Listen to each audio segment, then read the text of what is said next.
12 and a half after 7 is our time as we get into some news making in this, the second hour of the Morning Brew for Monday, the 22nd of March, 2021. The spotlight is going to be on sexual offenders.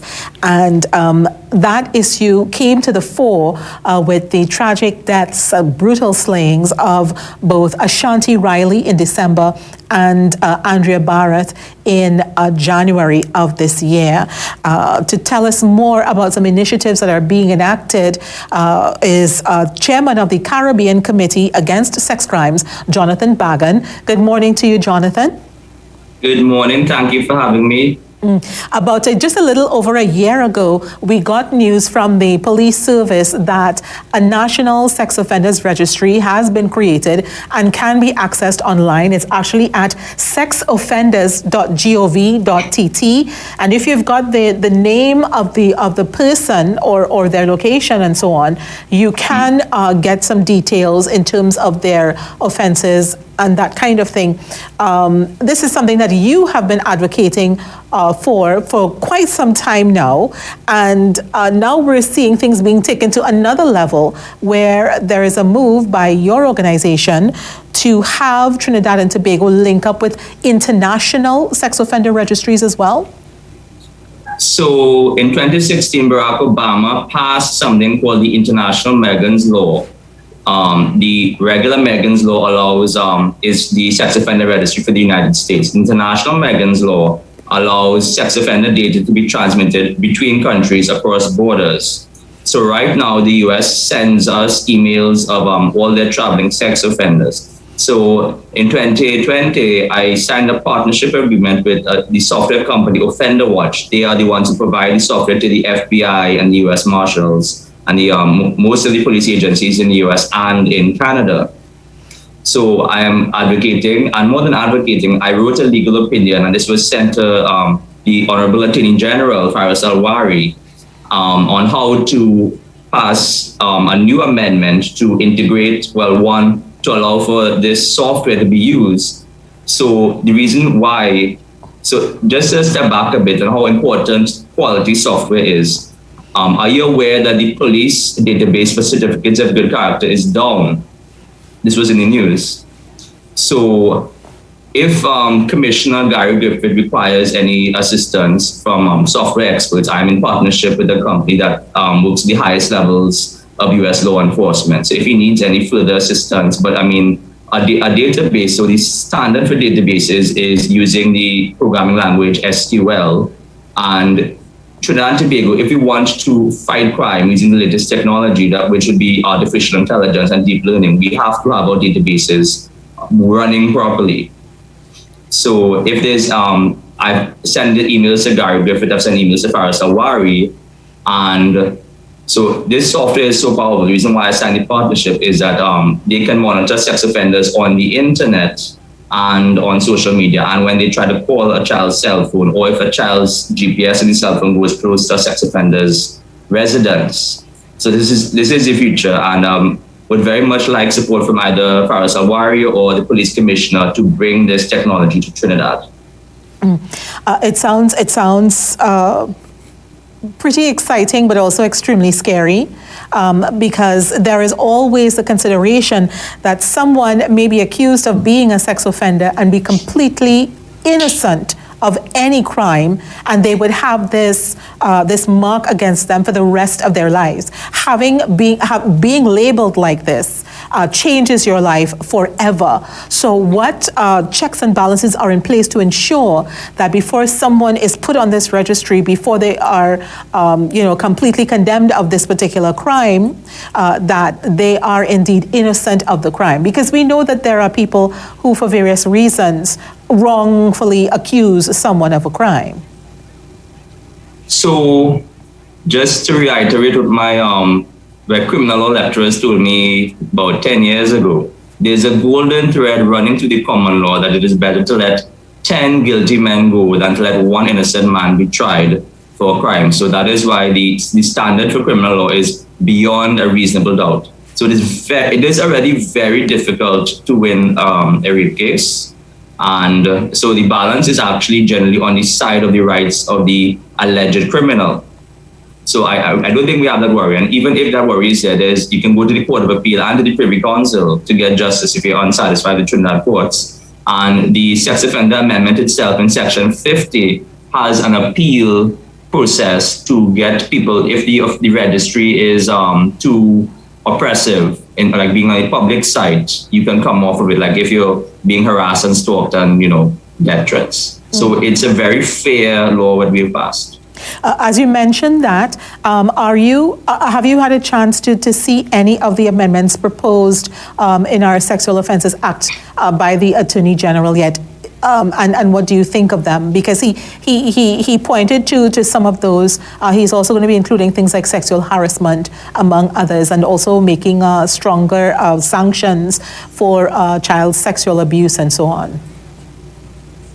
Well, to my knowledge, I have not been personally sent anything, and I don't think, as a member of the Law Association and attorney, we get, the Attorney General usually sends draft bills to the Law Association for input before it goes to Parliament. I haven't seen anything in my email.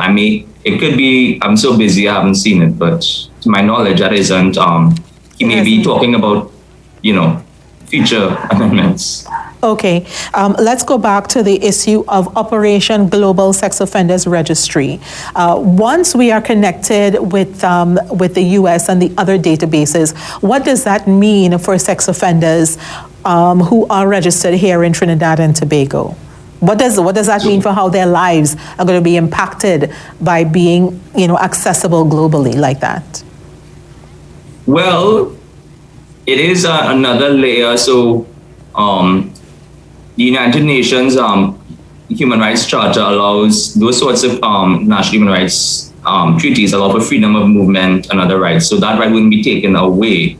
But the software that Offender Watch uses, if somebody on our Trinidad's registry, and if we implement the law, somebody from Trinidad's registry tries to solicit a child in the United States on Instagram or Twitter or TikTok, they're going to be detected. So once they behave themselves, they're going to be fine. But we do know that especially child predators have a very high rate of reoffending. So, I think we need to tip the scales in the balance of the children and the innocents. And the criminals we can deal with them with some sort of rehabilitation separately. But it's not like we are taking their rights away. We're just monitoring them. And once they know they're being monitored, I would hope that they behave themselves. Are you satisfied that we do a good job of prosecuting such cases? Can we do better? So, remember that unfortunate case of Mukisha Maynard, the 8-year-old who was killed by her own father. I went to the, along with an organization called the International Women's, IWRN, International Women's Resource Network. We went to the Children's Protection Unit, and the unit isn't staffed or resourced properly, and there's no if you saved a child from an abusive situation, there's no child-friendly room to put them in safety. So even before we get to prosecutions, we're not putting the resources in place to protect children, and children's homes have had many scandals over the years. The battered women's shelters were shutting down even before COVID. So the support for victims is lacking, and I'm calling on the banking sector and the government to provide more support for the victims. And once the victims get their counseling and their support, then they can be witnesses at trial, and you can take the witness statements to prosecute. The Director of Public Prosecutions, ever since I was in law school, he was begging for funding a decade now. And he's not been getting the funding he requires. So that causes delays in prosecution. And we also have delays on the Forensic Sciences Center. It used to take years to, somebody had a gun charge. It used to take years for that gun to come back with a report, And it has improved a bit, but it's still not acceptable. So we need to do a better job in terms of ensuring that justice is not delayed or denied in these kinds of cases. Let's go to the point that you made, though, about the understaffing and the under-resourcing of some key offices. The Child Protection Unit is critical, the Victim and Witness Support Unit critical, the Children's Authority also critical, particularly when we're talking about sexual offenses against children. And we've been been seeing well, it looks like it's an upsurge, but there's also a concern that maybe this was happening all along, but because we have better reporting systems now, we're only hearing about it more. You would have seen the number of cases documented since we went into the COVID-19 pandemic last year to the present. Just last week alone, we saw all these different cases involving adults caught having sex with minors, and in a couple of cases, statutory rape as well. Jonathan Bagan. Well, yes, since the new legislation requires mandatory reporting on the part of medical practitioners and teachers and those who have positions with the duty of care towards children.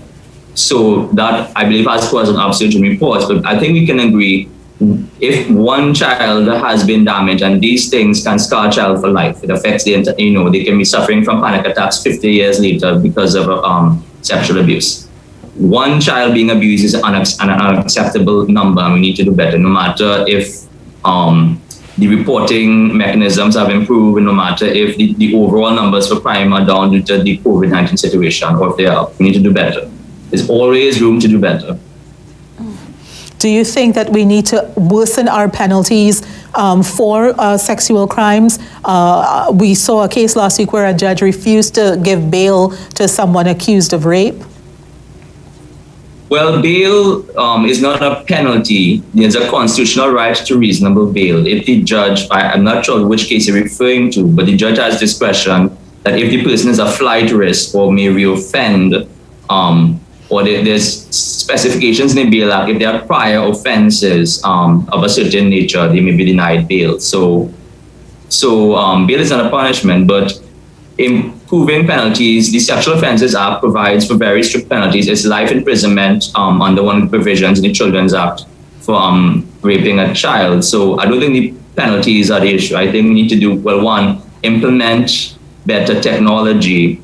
So when Makisha Maynard died, I actually sent an article. So basically, if we took the police database and we had an algorithm that predicted all the at-risk families, not to do something oppressive and have the police arrest people before they commit a crime, that will be oppressive. But if we have the social services intervene in the future Makishas where the fathers are mentally disturbed and abusing their children to the point of death, we can save lives. So there's technology, and I'm not just talking as an armchair activist. I have a partnership with one of the top software companies for law enforcement in the United States.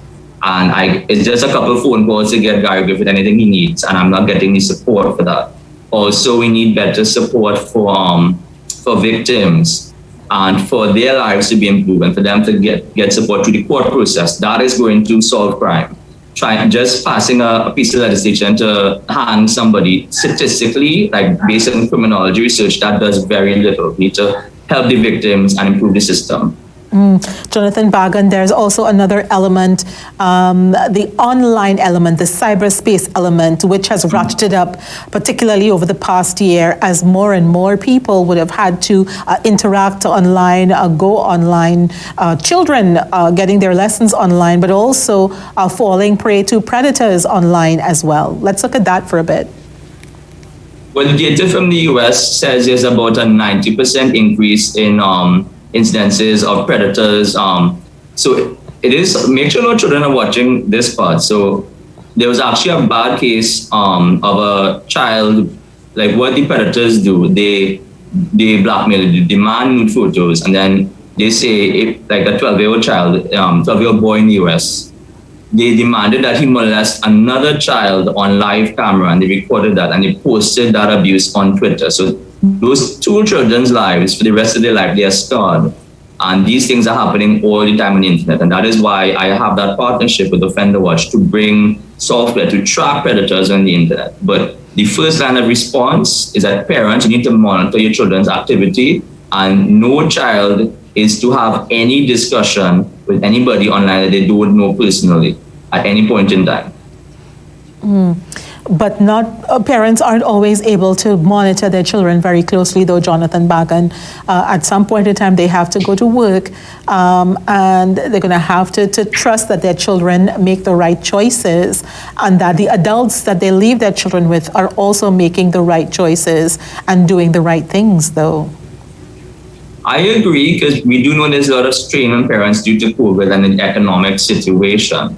But we do need, the first line of defense is education. So parents at least need to have a talk with their child, because we know that sex education in schools is an issue with the religious community. But parents need to take the responsibility and talk to your child and let them know enough so that a predator doesn't take advantage of their ignorance. And as in the case of this young boy, imagine a parent, the horror you will feel if your boy's sexual abuse is being shared by thousands of people on the internet, and that's never going to come down. So we need to do better in our country as well. Jonathan Bagan, thanks for giving us some time this morning, and we'll check back with you as this story continues to develop. We appreciate your time this morning. Thank you. God bless and have a good day. God bless you too. We have been speaking with Jonathan Bagan, Chairman of the Caribbean Committee Against Sex Crimes here on the Morning Brew. We've got to take a quick break. When we come back, the spotlight will be on the elimination of discrimination. Stay with us.